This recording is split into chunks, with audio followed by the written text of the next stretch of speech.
Once again, we're here in the beautiful Oroville, and this is the Feather River. We're gonna go inside.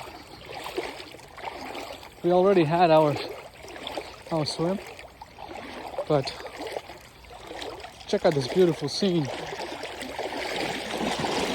It's like you're in a very sacred, holy place.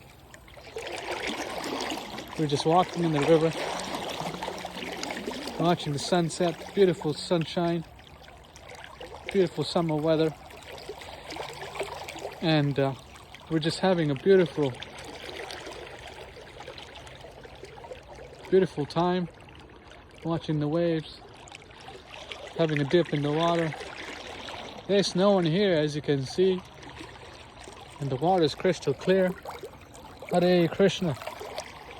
So if you want to come or visit, you know who to send a message to.